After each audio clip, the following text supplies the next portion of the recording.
Bien, buenas noches, queridos compañeros, buenas noches, ingeniero. Ahorita mismo les vamos a exponer, yo en mi grupo vamos a exponer acerca del diseño, implementación y programación del microcomputador con el microprocesadores 8085 y 8086, que es el trabajo de investigación número 1. Quien les presenta, Fran Rodrigo Ayala Solsol, luego está Manuel Leandro Santos Alfaro, Alexandra Nicole Sotomayor Torres y André Alberto Ramírez Guillén.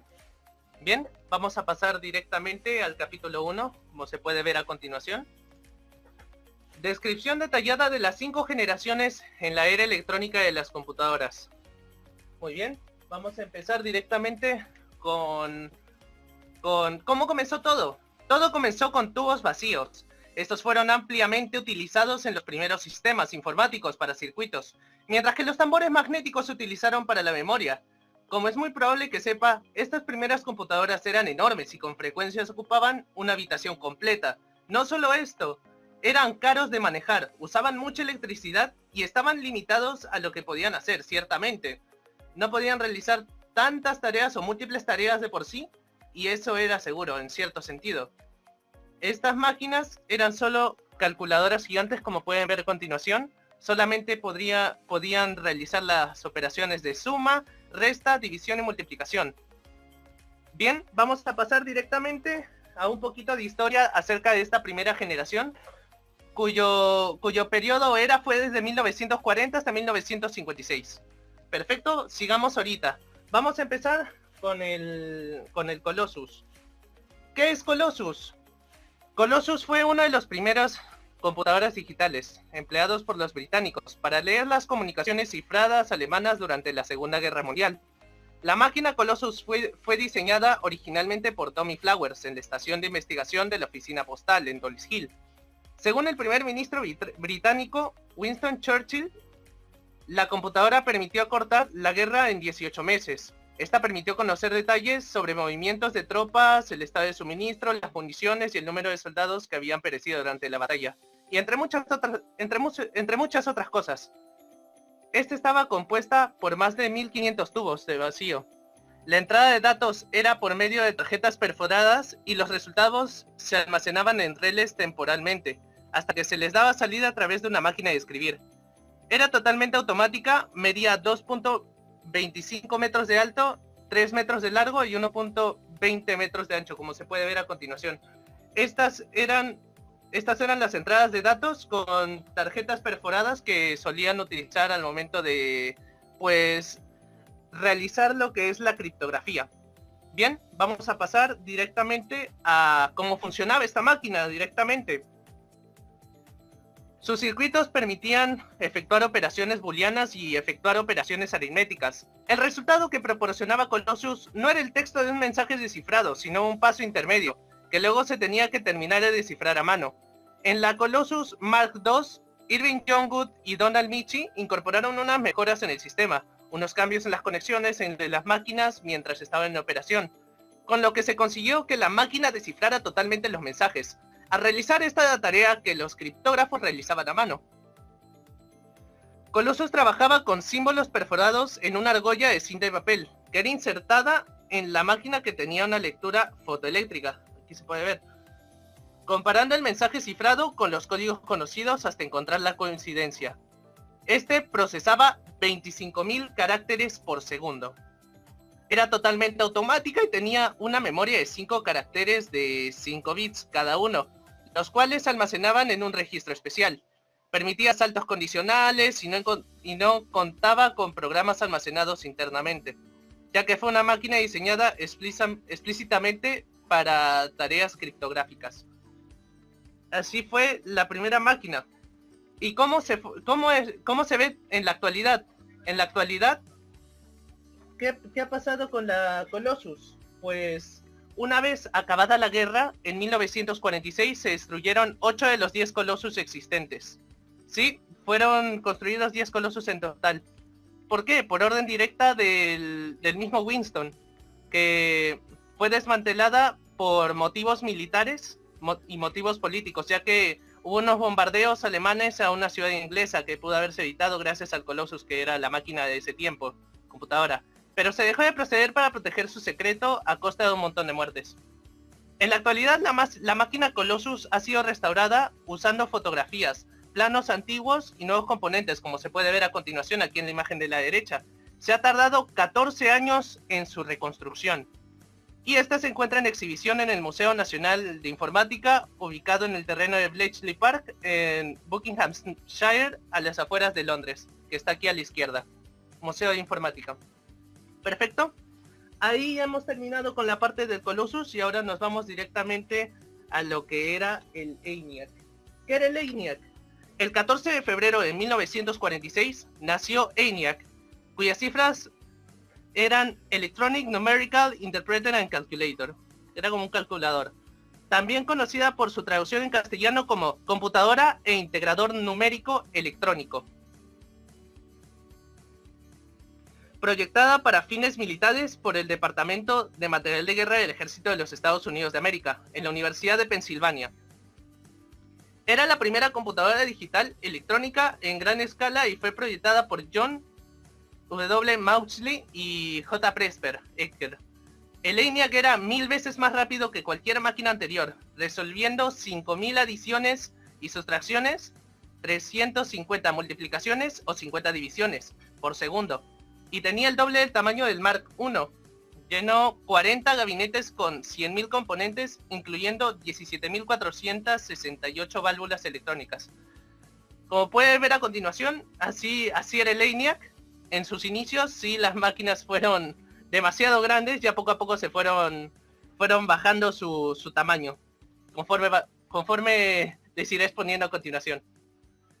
¿Qué hacía además esto? Ejecutaba, a ver, perfecto, ahí está el ENIAC, y aquí están otros acontecimientos que también sucedieron. Que en 1949, EDVAC, segunda computadora programable, también fue un prototipo de laboratorio, pero ya incluía en su diseño las ideas centrales que conforman las computadoras actuales. Incorporaba las ideas de Dr. Alex Kimis. En 1951, UNIVAC 1, la primera computadora comercial. La IBM 701, que para introducir los datos estos equipos empleaban tarjetas perforadas, algo similar al Colossus que vimos al inicio. Y luego, en 1954, el IBM continuó con otros modelos que incorporan un mecanismo de almacenamiento masivo llamado tambor magnético, que con los años evolucionaría y se convertiría en el disco magnético. Ahí, como se puede ver a continuación, así eran las máquinas en un inicio. Perfecto.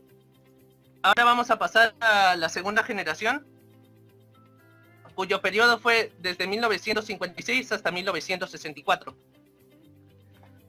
Luego se introdujeron los transistores, que entraron para reemplazar los tubos de vacío. La creación se produjo en los laboratorios Bell en 1947, aunque no se usaban comúnmente en computadoras hasta fines de la década de 1950. Los transistores no solo eran más pequeños, sino que también eran más baratos de reconstruir, más eficientes energéticamente y funcionaban a una velocidad más rápida. Pero, ¿cuál fue el único inconveniente de esto? Pues que generaban mucho calor, lo que podría causar daños a la computadora. Sin embargo, todavía fue una gran mejora para lo que fueron sus predecesores en sí. Bien, vamos a pasar a la IBM 7094, que este fue uno de los inventos que revolucionó. ¿Por qué? Ahorita se los diré a continuación. El 15 de enero de 1962, IBM presentó la computadora 7094, diseñada para ser utilizada en aplicaciones científico-tecnológicas de la época, que requirieran de un gran poder de cálculo. En septiembre de ese mismo año se puso a la venta y sucedió definitivamente el modelo 7090, que llevaba en activo desde finales de 1958 y al que superaba ampliamente en rendimiento. Pero si hoy hablar del IBM 7094 no es por la potencia que tenía, ni por los casi 3 millones de dólares que costaba, eso sí investigué, ni por su tamaño, sino porque fue la primera máquina sobre la que se consiguió crear y modular una voz sintética, que se puede ver aquí en estas ondas que se ven a continuación. El logro fue obra de unos programadores llamados John Kelly, Carol Lockbaum y Max Matthews, que realizaron una versión de la canción Daisy Bell que había compuesto Harry Dacre en 1892. Aquí se puede ver la voz sintética que se creó en la época. Bien, esta es esta es la segunda generación, así que vamos a pasar a los otros acontecimientos. En 1956, IBM vendió su primer sistema de disco magnético RAMAC, Random Access Method of Accounting and Control. Usaba 50 discos de metal de 61 centímetros con 100 pistas por lado. Y aquí viene el dato curioso. Podía guardar 5 megabytes de datos y con un coste de $10,000 por megabyte. ¿Cómo se puede saber la cantidad de megabytes que costaban en aquella época? En 1959, IBM 1401, basado en transistores que utilizaban tarjetas perforadas, algo así como un tipo de Colossus. En 1960, IBM lanzó un mainframe IBM 1620 basada en transistores. Utilizaba una memoria de núcleo magnético de más de 60.000 dígitos decimales. En 1964, IBM anunció la serie 360, que fue la primera familia de computadoras que podía correr el mismo software en diferentes combinaciones de velocidad, capacidad y precio. El software incluyó mayores avances, incluyendo multiprogramación disponible comercialmente, nuevos lenguajes de programas de dispositivos de entrada y salida. Bien, esta es la tercera generación. Ahora vamos a pasar a tercera generación directamente. Disculpen por la redundancia. Perfecto. Ahorita mismo vamos a poner... ¿Listo? Las computadoras de tercera generación fueron donde vimos la introducción de los circuitos integrados. Los primeros circuitos integrados se pueden ver aquí, que todavía se usan hasta en la actualidad. Esto redujo el tamaño de las computadoras incluso más que en la segunda generación, y de nuevo aceleró las cosas. Las primeras dos generaciones se basaron en tarjetas perforadas e impresiones, mientras que ahora finalmente comenzamos a ver teclados y monitores que están conectados con un sistema, como se puede ver en esta imagen. Mientras que ahora están conectados con un sistema operativo, gracias a estos avances y en un programa central para monitorear la memoria, los dispositivos informáticos ahora pueden ejecutar múltiples aplicaciones a la vez. Bien, ahorita mismo vamos a pasar a la computadora IBM 360, como se puede ver a continuación. En 1960 existían cerca de 5.000 ordenadores en los Estados Unidos de América. Es de esta época el término software. En 1964, la CSS, Computer Science Corporation, creada en 1959 con un capital de $100, se transformó en la primera compañía de software con acciones negociadas en bolsa. El primer minicomputador comercial surgió en 1965, el PDP-5, lanzado por la americana DEC, Digital Payment Corporation. Dependiendo de su configuración y accesorios, él podía ser adquirido por el accesible precio de $18,000. Le siguió el PDP-8, el precio más competitivo. Siguiendo su camino, otras compañías lanzaron sus modelos, haciendo que a finales de la década ya existieran más de 100.000 ordenadores esparcidos por todo el mundo. Bien, vamos a pasar a la cuarta generación. Luego del Burroughs B2000, que es la serie de máquinas Burroughs B2000, fue construida en Pasadena, California, y estaba dirigida directamente al mundo de los negocios. La arquitectura fue construida para soportar el lenguaje de programación COBOL de la manera más eficiente posible. Las arquitecturas Burroughs intentaron reducir la separación semántica entre los lenguajes de alto nivel y el hardware sobre los programas que se ejecutaban. Estas fueron una de las miles de computadoras que surgieron, como se pudo ver en la diapositiva anterior, porque cuando había dicho que a finales de la década ya existían cerca de 100.000 ordenadores esparcidos por todo el mundo, este es uno de ellos. Bien, ahora vamos a pasar a la cuarta generación, que tiene un periodo desde 1972 hasta 1980.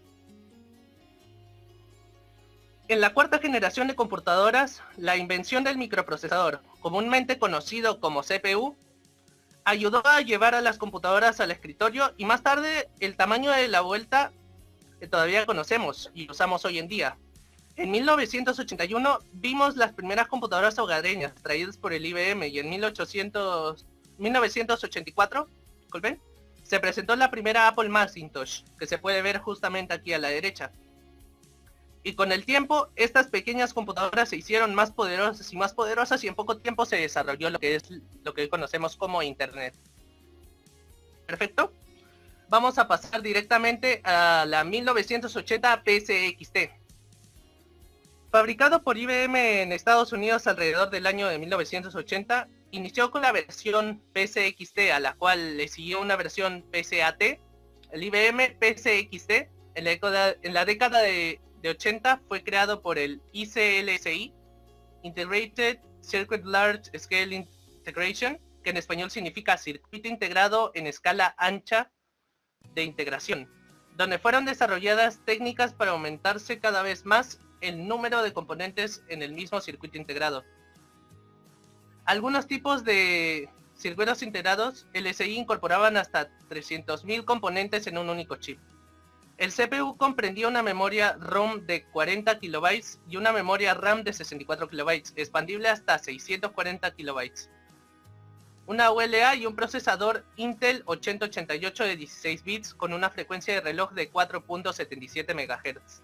Era construido con 3 módulos separados, CPU, monitor y teclado. El monitor era blanco y negro. Profesora, ¿cómo me uno al grupo de Telegram? Y no está constituido por un monitor de 16 colores, como se puede ver a continuación. Ya. ¿Cuál es tu apellido? Además de que la CPU, además del procesador, albergaba una unidad de disquete de 5 pulgadas de un cuarto con capacidad de 360 kilobytes, pudiendo alojar otra unidad de disquete idéntica o un disco rígido con 100 megabytes de capacidad, que era parte integrada de la versión PCXT. A ver. El teclado con 83 teclas, que está justo acá, 10 de las cuales correspondían a funciones preprogramadas, disponía de caracteres acentuados y poseía una salida para impresora, y el PCXT disponía de una interfaz para comunicaciones asíncronas. Aquí se puede ver en la imagen a la izquierda una pequeña impresora que se asemejaba, y aquí iba una salida que se dirigía directamente a la impresora que está acá a la izquierda. Bien, vamos a pasar al 386, que usaba memoria de 30 pines, pero debido a su velocidad de procesamiento ya era posible correr software gráficos más avanzados, como era el caso del Windows 3.1. Su antecesor podía correr solo la versión 3.0 debido a la baja calidad de los monitores CGA. El 386 ya contaba con placas VGA que podían alcanzar hasta 256 colores, si es que el monitor soportara esa configuración. Ahí se puede ver también cómo de esta máquina se podía acceder directamente a lo que era la impresión. Bien, aquí hay otro ejemplo, el Apple I. El Apple I fue uno de los primeros computadores personales y el primero en combinar un microprocesador con una conexión para un teclado y un monitor, como se ve aquí.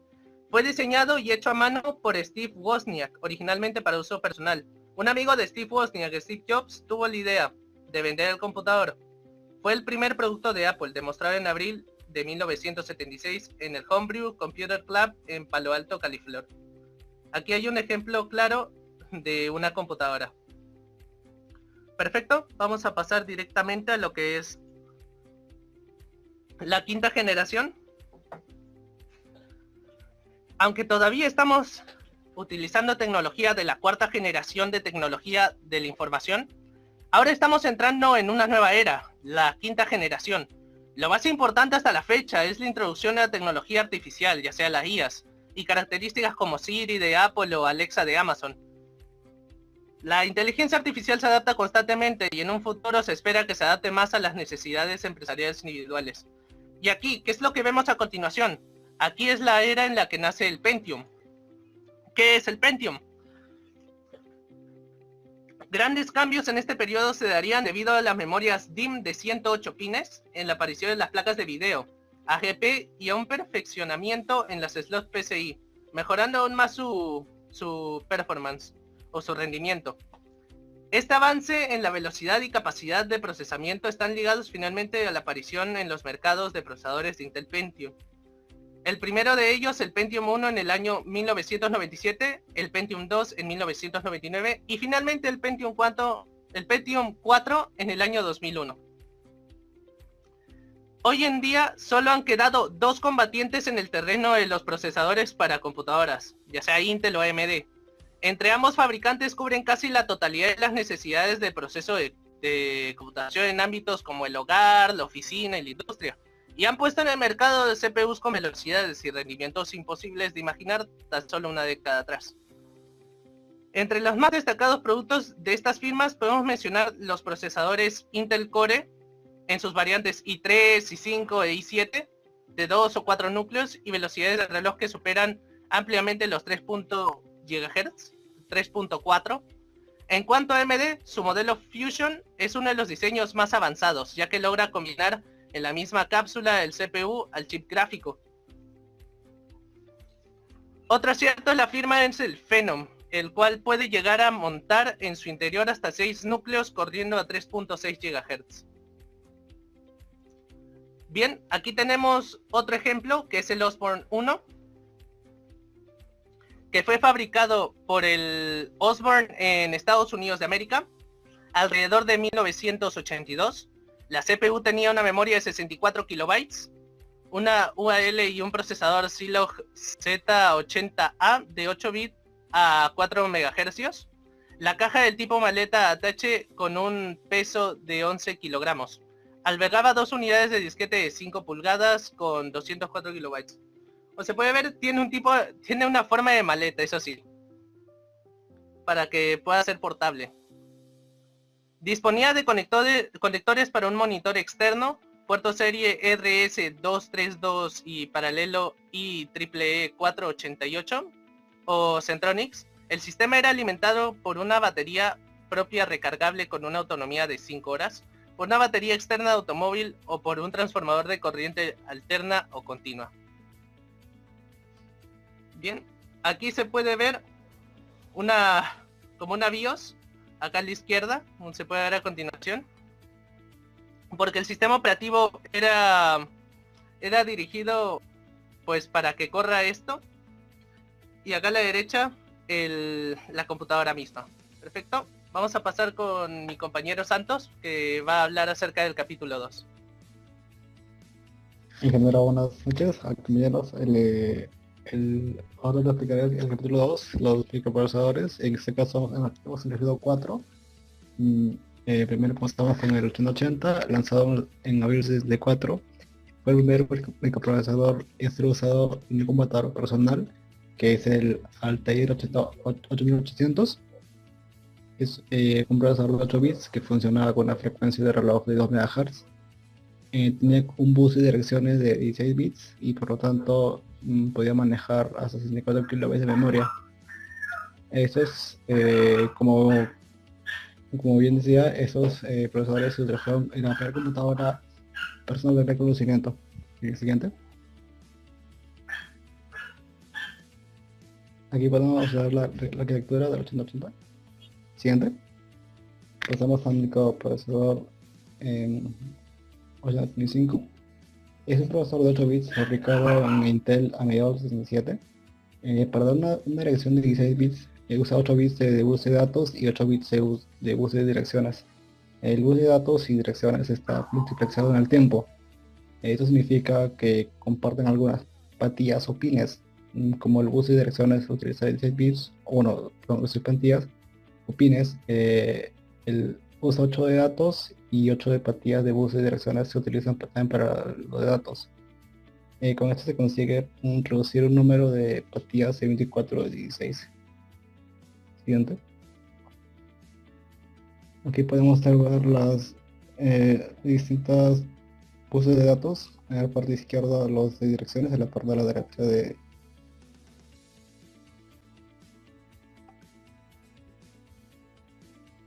siguiente. Pasamos al microprocesador 80188. Fue lanzado en el 82, siendo una mejora en ese caso del 8088, el cual tiene un bus externo de 8 bits con el fin de hacerlo más económico. A su vez tenían una velocidad de reloj de 6 MHz, y esta serie en particular estaba destinada generalmente a sistemas integrados. Siguiente. Aquí vamos a ver la arquitectura. Siguiente. Pasamos al microprocesador 80286. Este cuenta con 16 bits. Forma parte de la familia de X o por 86. que fue lanzado en el mercado el mismo año que su familiar o primogénito 80 en el 82. Estas versiones iniciales funcionaron de 7 y hasta 8 MHz, pero acabó alcanzando una velocidad de hasta 25 MHz. Fue el microprocesador elegido para equipar la IBM Personal Computer AT, que lo que causó que fuera el más empleado en los compatibles AT. Siguiente. Aquí vamos a ver su arquitectura. Siguiente. Pasamos ahora a la familia de los microcontroladores Pentium. En esta ocasión hablaré sobre el Pentium D, introducidos en el año 2005, que básicamente consistía en dos procesadores Pentium 4 unidos y encapsulados y comunicados a través del FSB, que sería el Front Side Bus, o en español bus de partes frontal. El nombre clave del Pentium D antes de su lanzamiento era Smithfield, por su y dependiendo de su modelo variaba de 2.8 GHz hasta 3.2 GHz, para su modelo más potente claramente. Sus núcleos no comparten una única caché. Esto significaba que era monolítico y la comunicación entre ellos no era directa, sino se realizaban a través del bus del sistema. Siguiente. Pasamos al Pentium Dual Core. El Pentium Dual Core es parte de la familia del doble núcleo. En principio fue lanzado después de la serie de procesadores Pentium D y de las primeras series del Core 2 Duo, y variaba depende de su modelo, de 1.06 GHz hasta 2.5 GHz. Fue diseñado para trabajar en equipos portátiles y de escritorio, permitiendo la ejecución de aplicaciones múltiples, consumiendo bajo costo y energía, y sin manchar el desempeño del computador. En su lanzamiento fueron diseñados como Pentium Dual Core, a manera de aprovechar la fama de la marca Pentium y transmitir al mundo que se habían renovado y pasado a ser doble núcleo. Siguiente. Pasamos al capítulo 3, los periféricos. En esta parte hablaré sobre periféricos de entrada. Los periféricos de entrada son todos aquellos dispositivos que permiten introducir datos o información en una computadora para que la procese u ordene. A pesar de que el término periférico implica a menudo el concepto de adicional pero no esencial, muchos periféricos son elementos fundamentales para un sistema informático. Sin embargo, al ser las fuentes primordiales de entrada, se pueden considerar como extensiones de un sistema. Por ejemplo, contamos con el más importante, que es el teclado.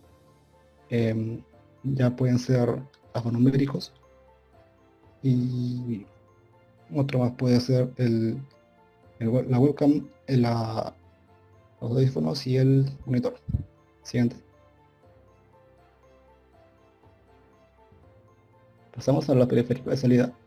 Un periférico de salida es un dispositivo capaz de imprimir, mostrar o emitir señales que sean fácilmente interceptables por el usuario. Básicamente, un periférico de salida tiene la función de mostrarle al usuario operador de computadora el resultado de las operaciones realizadas por la misma, pero también cumple con la función de comunicar al equipo con el mundo exterior a través de módems, dispositivos de fax u otros sistemas de comunicación.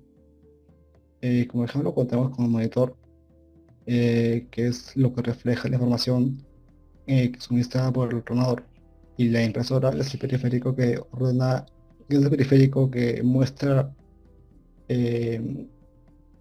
información reflejada a través de una hoja. Siguiente. Pasamos al periférico de entrada-salida. Son una colección de interfaces que usan las distintas unidades funcionales de un sistema de procesamientos de información para comunicarse unas con otras. Las entradas son las señales recibidas por la unidad, mientras que las salidas son señales enviadas por esta. Los dispositivos de entrada y salida los usan una persona u otro sistema para comunicarse con la computadora. Como ejemplo, contamos con el portátil, disco duro, grabadora o lector DVD. Pasemos al periférico del almacenamiento. Son dispositivos de almacenamiento de datos no volátiles que emplean un sistema de grabación magnética para almacenar datos. Se compone básicamente de uno o más platos o discos rígidos unidos por un mismo eje que gira a gran velocidad dentro de una caja metálica sellada. Sobre cada plato, en cada una de sus caras se sitúa un cabezal de lectura o escritura que flota sobre una delgada lámina de aire generada por la rotación de los discos. Como ejemplo, contamos como la unidad DVD, como la unidad CD, el pendrive y el disco portátil. Siguiente. Periférico de comunicación. Estos facilitan la integración entre dos o más computadores o entre una computadora y otro periférico externo a la computadora, permitiendo interactuar con otras máquinas o computadoras, ya sea para trabajar en conjunto o enviar y recibir información. Un periférico de comunicación permite la conexión de la computadora con otros sistemas informáticos a través de otros medios. El medio más común es la línea telefónica. El periférico de comunicación más utilizado es el módem. Como ejemplo contamos con el router, tarjeta de red, el Wi-Fi y el fax. Siguiente.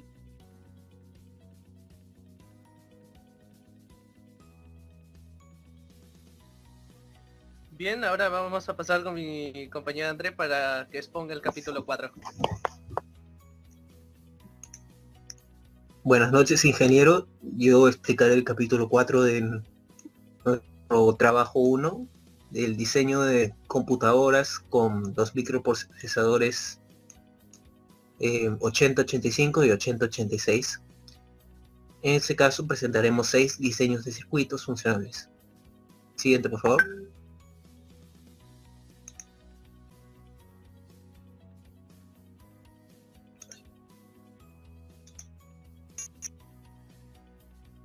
Acá tenemos el diseño 1, que es usando los circuitos integrados 74LS247 y 74LS90.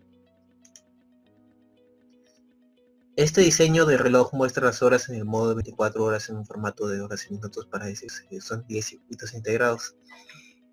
IC1 de IC6 contadores decimales 74LS90, IC7, la IC10 decodificadores de 7 segmentos, 74LS247, así como 4 displays de ánodo común.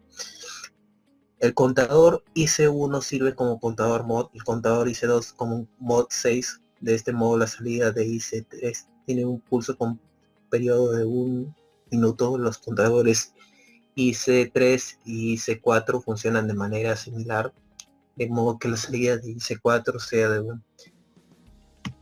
sea de 1 hora. Los contadores IC5 y IC6 están conectados de manera que la cuenta se resetea al llegar al número 24.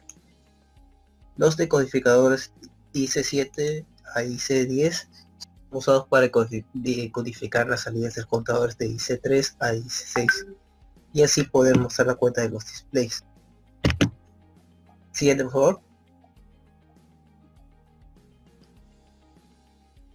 En este diseño el reloj se muestra segundos, minutos y horas en el modo 24 horas. Para eso se usan 8 circuitos integrados 7407, así como 4 decodificadores 4511.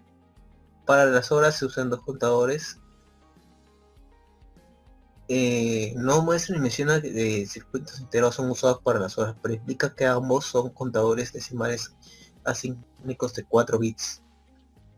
Los CI 741107 poseen cada uno un par de flip-flop JK independientes, los cuales están representados por separado en el diseño para observar de manera más fácil las conexiones. Siguiente, por favor.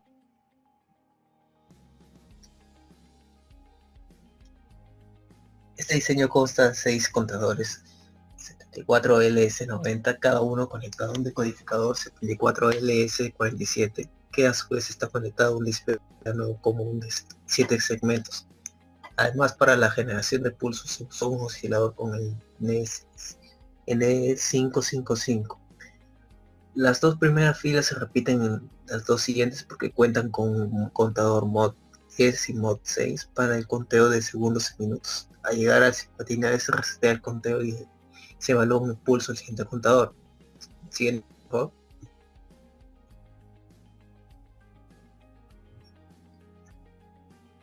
El circuito está compuesto por un temporizador 555 y 6 circuitos integrados 4026, 3 compuertas AND con 3 entradas, en este caso sería el IC7411.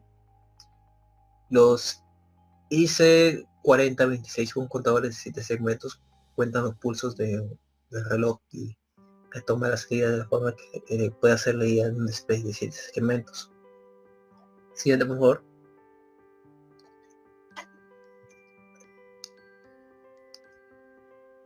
Un oscilador de 32.768 proporciona el Hertz, proporciona el uso del reloj, y esto se divide por dos chips CM2 4020 divisor hasta 1 Hz. La señal de 1 Hz es alimentada en el primer contador de década dual que va desde el 0 al 9. El binario codificado decimal de IC3 se alimenta en un 45-43 que se convierte para una pantalla de 7 segmentos. El diagrama de bloques omite que muestra el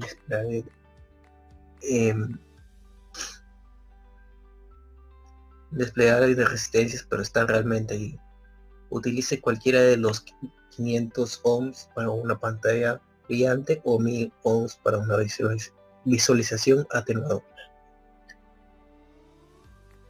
La puerta de la sección minuto incrementa la sección de hora, otra puerta de la sección de hora restablece IC11 y IC13 simultáneamente al llegar colectivamente a 24. Siguiente, por favor.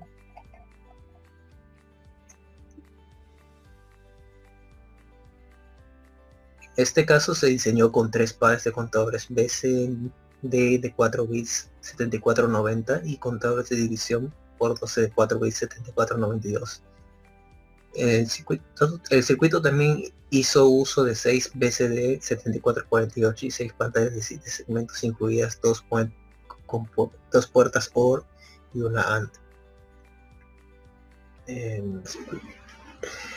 Muestra cómo se usó un par de chips 7490 y 7492 para diseñar un contador de división por 60. Ya, siguiente.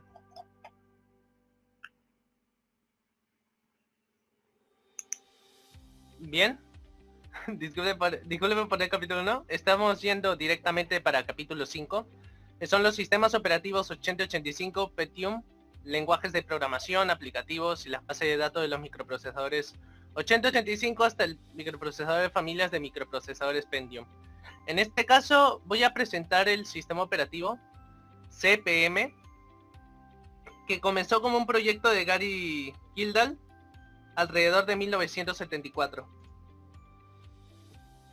En 1977 su autor decidió llevar su sistema operativo al terreno comercial. Así, Kildall fundó la compañía Intergalactic Digital Research Incorporation, que hoy se conoce como Digital Research Corporation. En este momento, Kildall redefinió el significado del acrónimo por Control Program por microcomputadoras, es decir, programa de control para microordenadores. Esta decisión fue meramente comercial, ya que todo lo que sonara a micro estaba de moda en la época. El sistema operativo se distribuía originalmente en disquetes de 8 pulgadas para la familia de microprocesadores Intel 80, que también era muy compatible con el microprocesador Zilog Z80, muy popular en aquellos tiempos. Desde entonces, la CPM fue adaptándose con bastante éxito a la evolución de hardware. Dicha evolución no era vertiginosa y hoy en día, a lo que es hoy en día. Pronto se convirtió en el sistema operativo de elección en cientos de microordenadores. Los primeros programas de uso personal, el procesador de texto WordStar y la base de datos DBase, fueron originalmente escritos para CPM. Con la llegada de los primeros microprocesadores de 16 bits, CPM tuvo que sufrir una completa adaptación, abandonando la compatibilidad con los anteriores microprocesadores de 8 bits. ¿A qué le debe esto al mundo? Digamos de que Gary Kildall es el padre de la BIOS que hoy en día se utiliza. Además de que pues quedan vestigios de este ordenador. Perfecto. Vamos a pasar directamente a lo que es las características, que son tanto la portabilidad como el diseño. El éxito de la CPM se debió a dos características fundamentales, y estas las voy a decir. La portabilidad, ya que el CPM permitía que diferentes programas interactuaran con el hardware de una manera estandarizada. Esta característica evidente hoy en día es un sistema operativo, en el mismo sistema. No lo era tanto en aquel momento, debido a la época. Los programas escritos en el CPM eran portables a cualquier microordenador, aún con microprocesadores distintos, exceptuando programas que utilizaban el conjunto de instrucciones extendido del Z80. El único requisito era la utilización correcta de las secuencias de escape para la pantalla y la impresora. Tenemos tanto la característica de portabilidad como la de diseño, ya que el CPM presentaba un innovador diseño modular compuesto por 3 subsistemas, que era la parte del procesador de control de comando, el disco básico para operaciones, el sistema de disco básico para operaciones, que era el estándar, la BIOS, que fue propuesta por Gary Kidal, que es el Basic Input Output System, o sea, tanto los datos de entrada como salida, el sistema de entrada y salida dependiente de la máquina. El CCP es un intérprete de comandos que permitía introducir mandatos y sus parámetros separados por espacios. Unos pocos de estos mandatos eran internos al propio. El procesador de control de comandos, pero sí, el mandato no era reconocido por este mismo, se buscaba un programa con el mismo nombre en el directorio actual del disco. Otro de ellos era de que este mismo permitía traducir los mandatos del usuario con un conjunto de instrucciones de alto nivel destinados al BIOS. Asimismo, los programas podían comunicarse con el disco básico de operaciones para realizar las tareas abstractas tales como abrir ficheros, y en aquellos años este tipo de abstracción era toda una novedad por la época. Posteriormente, este mismo traduciría dichas instrucciones en llamadas a la BIOS de la computadora. La mayoría de la complejidad del CPM se encontraba oculta directamente en lo que es el Basic Disk, en el disco básico. De esta manera bastaban unas pocas adaptaciones en la BIOS para que una computadora pudiera utilizar el CPM. El esfuerzo necesario para soportar nuevas máquinas era muy pequeño, lo que contribuyó al éxito de este sistema operativo. Bien, vamos a pasar con mi compañera Alexandra, que nos va a decir los lenguajes de programación. Al momento de crear los microprocesadores desde 8080 hasta el Pentium, se utilizaron más que todo dos tipos de lenguajes de programación, EIP, EIM y EIC. Por el lado de EIP, EIM, que es un acrónimo para Programming Language for Microcomputers o lenguaje de programación para microcomputadoras, es un lenguaje de alto nivel concebido y desarrollado por Gary Kidal en 1973 para Hank Smith en Intel para sus microprocesadores. El lenguaje incorporó ideas de PII, Algol y XPI y tenía un macroprocesador integrado. Como graduado de la Universidad de Washington, Kidal había usado su computadora Burroughs B5500 y como tal era consciente del potencial de los lenguajes de alto nivel como SPOI para la programación de sistemas. A diferencia de otros lenguajes contemporáneos como Pascal, C o BASIC, PIM no tenía rutinas estándar de entrada o salida. Incluía funciones dirigidas al hardware de bajo nivel específico de los microprocesadores de destino y como tal podía emitir el acceso directo a cualquier ubicación de memoria, puertos de ES y los indicadores de interrupción del procesador de una manera muy eficiente. PIM fue el primer lenguaje de programación de nivel superior para computadoras basadas en microprocesadores y fue el lenguaje de implementación original para aquellas partes del sistema operativo CPM que no estaban escritas en ensamblador. Muchos sistemas integrados basados en Intel y Xerox Z80 se programaron en PIM durante las décadas de 1970 y 1980. El compilador PIM original tenía como objetivo el Intel 8008. Una versión actualizada de este, el PIM /80, generó código para el procesador 8080, que también se ejecutaría en el Intel 8085, así como la familia Xerox Z80. Posteriormente siguieron los compiladores para la familia de microcontroladores Intel 8048 e 8051 con el PEM/51. Así como para los procesadores 8086 y 8088 con el PEM/86. Incluidos también en el 8286 avanzado y 8386 de 32 bits. También se desarrollaron compiladores PIM para microcontroladores posteriores, como la familia de arquitectura Intel 8061 y 8096. Si bien algunos compiladores PIM eran nativos, lo que significaba que se ejecutaban en sistemas que usaban el mismo microprocesador, también había compiladores cruzados. Por ejemplo, el PIMX, que se ejecutaba en otros entornos operativos como Digital Research CPM, DOS de Microsoft y VAX BMS Digital Equipment Corporation. El PIM ya no es compatible con Intel en sus nuevos modelos, pero existen herramientas de mercado de accesorios como los traductores de código fuente PIM-AC, lo que significa que la programación con PIM podía ser traducida a código C. Al momento de utilizar PIM, los caracteres que normalmente se utilizaban eran en los alfabéticos, tenemos desde A hasta la Z, omitiendo la ñ, obviamente. En el aspecto numérico utilizaba desde 0 hasta el 9, y en caracteres especiales podía utilizar caracteres como el símbolo de dólar, igual, el slash, los paréntesis, el punto, el más, el menos, asteriscos, mayor, menor, dos puntos, punto y coma, y a coma, y espacio. El PIM no reconocía todos los demás caracteres, en el sentido de que ellos consideraban equivalentes al carácter de espacio. Así que, por ejemplo, si se utilizaba un corchete, este lenguaje yo iba a reconocer como si fuera un espacio. En los identificadores, el PIM podía tener de 1 a 31 caracteres de longitud. Un alfabético debe ser el primer carácter de un nombre identificador, y el resto puede ser o alfabético o numérico. Además, los signos de dólar se podían utilizar para incrustar dentro de una variable y para mejor legibilidad, ya que PIM los ignora. Hay ciertas palabras que están reservadas y que no se pueden utilizar como identificadores, como la palabra AND, base, byte, COI, address, data, height, if, or, not, mod, etc. Tipos de datos para el PIM. Hay dos tipos de datos en el PIM.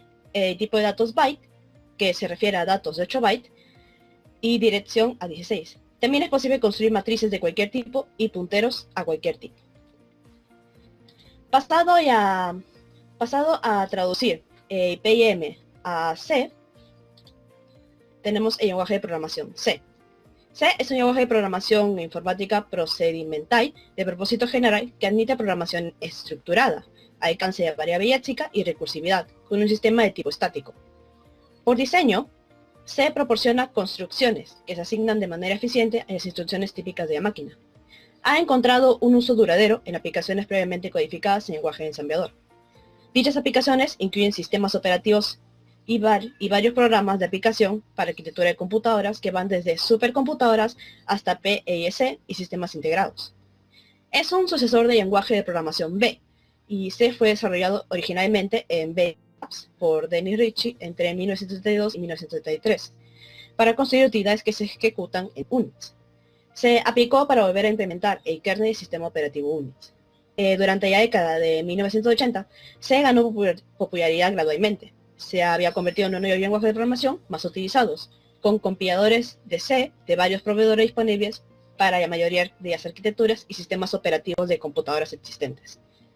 C ha sido estandarizado por ANSI desde 1989 y por la Organización Internacional de la Normalización, o ISO. C es un lenguaje procedimental imperativo. Fue diseñado para ser compilado, para proporcionar acceso a bajo nivel a la memoria y las construcciones de lenguaje que se asignan de manera eficiente a las instrucciones de la máquina.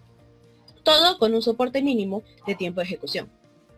A pesar de sus capacidades de bajo nivel, El lenguaje fue diseñado para fomentar la programación multiplataforma.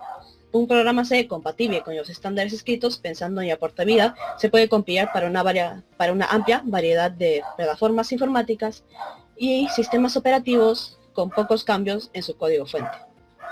Como la mayoría de los lenguajes de procedimiento y la tradición AIGOI, C tiene facilidades para su programación estructurada y permite el alcance y la recursividad de variables léxicas. Su sistema de tipo estático evita operaciones no deseadas. En C, todo el código ejecutable está contenido en subrutinas, también llamadas funciones, aunque no estrictamente en el sentido de programación funcional. El texto fuente del programa C tiene formato libre y utiliza el punto y coma como terminador de declaraciones y llaves para agrupar bloques de declaraciones. El lenguaje C también presenta las siguientes características. Tiene un número pequeño y fijo de palabras clave, incluido un conjunto completo de primitivas de flujo de control, if, else, for, do, while, why y switch. Y los nombres definidos por el usuario no se distinguen de las palabras clave por ningún tipo de sigilo. Tiene una gran cantidad de operadores aritméticos, bit a bit y lógicos, como por ejemplo más igual, más, etc. Se puede realizar más de una asignación en una sola declaración y tiene ciertas funciones, como los valores de retorno de la función se pueden ignorar cuando no se necesitan. Los indicadores de función y datos permiten el polimorfismo en tiempos de ejecución y las funciones pueden no estar definidas dentro del alcance léxico de otras funciones. Siguiente.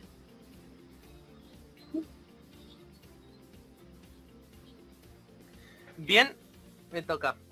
Vamos a pasar ahorita mismo a lo que es los aplicativos, en este caso WordStar, como se puede ver a continuación.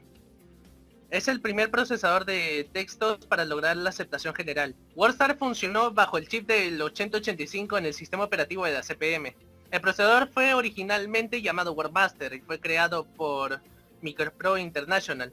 Fue el primer procesador a disposición y no era ligado a un tipo específico de computadora, pero en su lugar ligado a un tipo específico de sistema operativo, en este caso el CP/M, que era capaz de ejecutar un número de diferentes computadoras, y pasó a estar disponible para su ejecución en el microprocesador 8085. El software más tarde fue portado para funcionar en la computadora, a un modelo que utiliza la variación 8085, Microsoft 2 y el ordenador Apple II, que fue el sucesor del que vimos en la cuarta generación, justamente al iniciar esta exposición, la sucesora del Apple I creado por el amigo de Steve Jobs, que era Steve Wozniak. Bueno, vamos a pasar directamente a lo que es la pizarra eléctrica, que es otro programa de procesamiento de textos, InfoWord, referido a él como editor de texto, aunque los dos hacen básicamente lo mismo. La pizarra también fue hecha disponible para CP/M, que a su vez utiliza el chip 8085. El software fue diseñado para la pantalla dividida en varias ventanas, que le permitiría trabajar en distintas secciones de un documento para crear columnas más fácilmente. El software también ofrece una forma primitiva de multitarea, permitiendo diferentes ventanas, tener diferentes documentos abiertos al mismo tiempo y proporcionar en un medio para cambiar entre ellos a voluntad. Bien, vamos a pasar directamente a lo que es el Microsoft Basic, que es un lenguaje de programación temprano. Microsoft Basic permitió que la gente a crear su propio software para computadoras. Básica era asimismo una aplicación que corría bajo CP/M y el microprocesador 8085, que permitía a los usuarios no solo para editar el texto del código de programación para sus programas, sino también para realmente compilar el programa, creando así un programa exento que se podía ejecutar en el procesador 8085 bajo esta misma máquina que era el CP/M.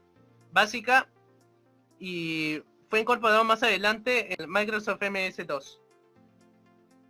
Bien, ahora vamos a pasar al capítulo 6 con mi compañera Alexandra. El capítulo 6, que es emuladores de los microprocesadores 8080 hasta la familia de los microprocesadores Pentium.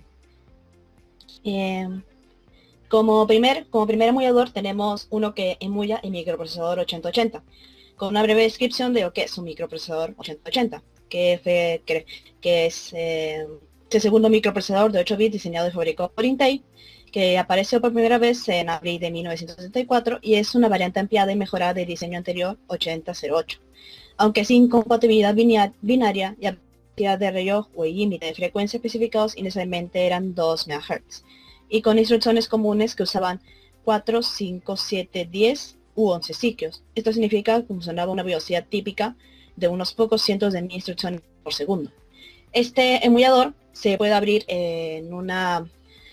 con conexión a internet simplemente por medio de Chrome o Firefox, y fue creado en 2010 por Stefan Tram con ayuda de algunos modelos hechos previamente por Markus Götze, Chris Double y Udo Muck.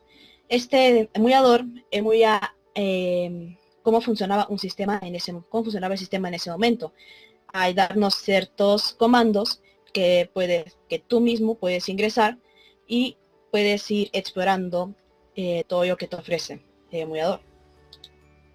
Tenemos uno para el microprocesador 8085. Una breve descripción: es un microprocesador de 8 bits producido por Intel y presentado en marzo de 1976. Es un software binario compatible con el más famoso Intel 8080 y con solo 2 instrucciones menores agregadas para emitir sus características adicionales de interrupción y entrada, salida en serie. Sin embargo, requiere menos circuitos soportes, lo que permite construir sistemas de microcomputadoras más simples y menos costosos. El 5 en el número de pieza destacó el hecho de que el 8085 es una sola fuente de alimentación de más 5 voltios mediante el uso de transistores en modo de agotamiento, en lugar de requerir los suministros de 5 voltios menos 5 voltios y 12 voltios necesarios para el 8080. Este emulador en concreto fue creado por Advanced Technology Inc., que es ese fabricante, exportador y proveedor de este simulador, y tiene como características una interfaz de simulación que muestra la arquitectura del procesador interno con interfaz de interrupciones, y tiene un estado de memoria, registros y procesador.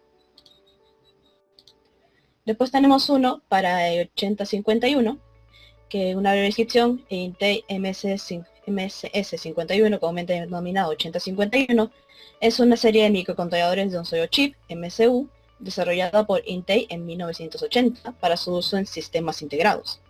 El arquitecto del conjunto de instrucciones Intel MS51 fue George H. Wharton, y las versiones originales de Intel fueron populares en la década de 1980 y principios de 1990, y los derivados compatibles combinados mejorados siguen siendo populares para la actualidad. Este simulador fue creado por UART, una compañía que ofrece simuladores online. Se puede descargar gratuitamente desde su página web y ofrece un módulo ESD con CGRAM, un teclado numérico con interrupciones y tipos de valores frecuentes. Además, un sistema que te ayuda a cambiar su frecuencia. Tenemos el 8086, que una breve descripción: es un microprocesador diseñado por Intel entre principios de 1966 y hasta el 8 de junio de 1978, y el 8086 dio lugar a la arquitectura 86, que finalmente se convirtió en el procesador más exitoso de Intel. El 5 de junio de 2018, Intel lanzó una CPU de edición limitada para celebrar el 40 aniversario de Intel, y también es llamada Intel Core i7-8086K.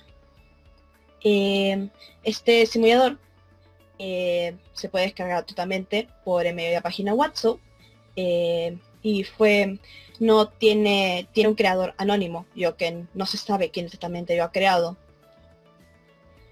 Este emulador ofrece que tu ordenador funcione totalmente como lo haría si estuviera instalado este microprocesador.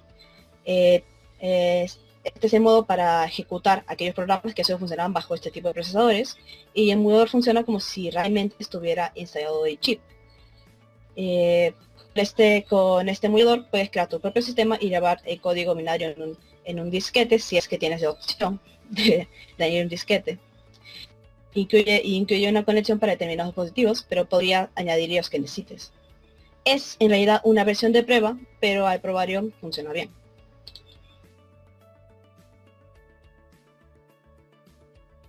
El procesador 80186, que una breve descripción, Intel 80186, también conocido como IAPX 186 o simplemente 186, es un microprocesador y microcontrolador introducido en 1982 y se basaba en Intel 8086. Y al igual que tenía un bus de datos externos de 6 bits, multiplexado con un bus de direcciones. También estaba disponible como 80188 con un bus de datos externo de 8 bits. Microsoft está disponible para descargarlo por medio de zip. Tiene un creador, es Ariab, de una empresa que se dedica a la construcción de emuladores de Moscú en Rusia, y es una demo que ofrece una simulación similar, pero no muy, una simulación general, se podría decir. No tiene algunos bugs, algunos fallos, pero lo que están intentando es ir actualizando ya continuamente para saber cómo funciona, para enseñar al público. Y por último tenemos un simulador para el microprocesador 80386DX, que Intel 80386 es un microprocesador de 32 bits introducido en 1985. Las primeras versiones tenían 275.000 transistores y eran ya CPU de muchas estaciones de trabajo y computadoras personales de alta gama de la época. Este emulador en concreto viene con instrucciones en forma de PDF para su propia programación y creación con el programa Visual Basic. Fue creado por Samera Amer en Irak en el año 2008, y al momento de probario ofrece una simulación bastante fidedigna a lo que era el programa. Y eso es todo por el capítulo 6. Bien, las conclusiones de la exposición que hemos tenido, pues que concluimos que los microprocesadores han desarrollado un papel fundamental al momento de crear computadoras desde un inicio. Eso fue luego. Tenemos un claro ejemplo de lo que es el ENIAC, una de las primeras computadoras de su generación. Además de cómo redujeron dramáticamente su tamaño desde la primera generación hasta la generación que poseemos actualmente. Un ejemplo claro es desde el ENIAC al Osborne. Un ejemplo desde que el mismo ENIAC era una máquina enorme de más de 2 metros de largo y más de 3 de ancho, hasta que uno pueda llevarlo como si fuera un maletín. Claro ejemplo como el Osborne mismo, que parecía una computadora de maleta. Además de esto, se pudo concluir también el ingenio de la creación de diversos softwares que hasta hoy en día persisten. Un claro ejemplo es de Aridale, que es de la BIOS actual, que nació desde la PCM, publicado por el IBM. Además del papel fundamental de las computadoras para negocios, como dicté en un inicio ya el Borrus B2000, que tuvo el lenguaje de programación COBOL, que fue de manera eficiente para la época al momento de realizar los negocios de distintas empresas, y también hasta la guerra. Un claro ejemplo es del Colossus de esos perforadores en la criptografía del mismo. Muy bien, con esto despido la exposición de hoy. Muchas gracias.